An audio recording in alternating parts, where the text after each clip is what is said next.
ابراہیم نے شیطان کو دھتکار دیا، پھر اسماعیل کو ورغلایا شیطان نے، کہاں تم کیا میں ان کے چکر میں آ رہے ہو، تمہارے نے ابھی دیکھا ہی کیا ہے، ابھی تو تمہاری زندگی پڑی ہے، بہت کچھ دیکھنا ہے۔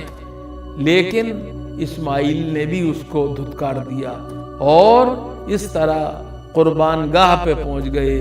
اللہ کو اسماعیل کی قربانی نہیں چاہیے تھی، بلکہ باپ بیٹے کی رضائے الہی اور اطاعت الہی کی ایک شکل دیکھنی تھی، ایک امتحان سے گزارنا تھا جس میں وہ کامیاب ہو گئے، اور ابراہیم ایثار اور اسماعیل کی اطاعت غیر معمولی چیز بن گئی۔ بقول شاعر وہ فیضان نظر تھا یا کہ مکتب کی کرامت تھی کہ سکھلائے اسماعیل کو کس نے آداب فرزند دی؟ حضرت اسماعیل اور حضرت ابراہیم کی اس وطاع شعری اور ایثار کو دیکھ کر اللہ رب العزت خوش ہوا، اسماعیل کی جگہ جانور بھیج دیا جس کی قربانی ہوئی اور جس کی اتباع اور پیروی کرتے ہوئے صرف حج میں نہیں بلکہ ذی الحج کے مہینے میں عید الاضحیٰ کے موقع پر ساری دنیا میں صاحب نصاب قربانی کرتے ہیں، اور اس قربانی کے اندر بھی ایک پہلو یہ رکھا گیا اور بتایا گیا، اور قرآن میں اللہ نے کہا ہمارے پاس تمہارے جانوروں کی قربانی کا خون، ہڈیاں اور گوشت نہیں آتے بلکہ نیت کی نیکی آتی ہے۔ تو حج کو اس اعتبار سے بھی دیکھنا چاہیے۔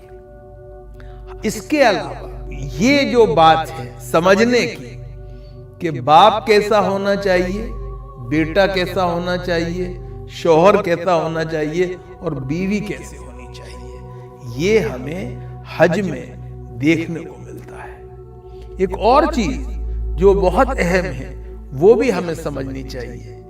حج بنیادی طور پہ ایثار، اطاعت، قربانی، رضائے الہی کو حاصل کرنے کی انتھک کوشش کا نام ہے، اور سادگی کا پیکر بن جانا یہ حج کا سب سے بڑا پیغام ہے۔ وہ لوگ جو دنیا میں متمول ہیں، صاحب ثروت ہیں، دولت مند ہیں، ہر طرح کا عیش اور آرام، بہترین حریر و دیبا کے لباس کے بدن پہ ہیں، جو بہترین زندگی گزارنے کے عادی ہیں، جب وہ حج کو جاتے ہیں تو حالت احرام میں 2 بلا سلے ہوئے کپڑوں کو پہن کر رہتے ہیں، اور وہ تمام حریر و دیبا کے لباس، وہ تمام بیش قیمت لباس جو ہیں وہ سب علیحدہ ہو جاتے ہیں۔ اتنا ہی نہیں ہوتا بلکہ جب حج کر لیتے ہیں تو پھر سر کے بال منڈواتے ہیں۔ سر کے بال ہم سب جانتے ہیں انسان کے یہاں تزئین، انسان کے یہاں حسن اور خوبصورتی کا معیار مانے جاتے ہیں، لیکن دنیا کی تاریخ میں یہ بھی ایک عجیب بات ہے کہ وہ لوگ جو غلام ہوتے تھے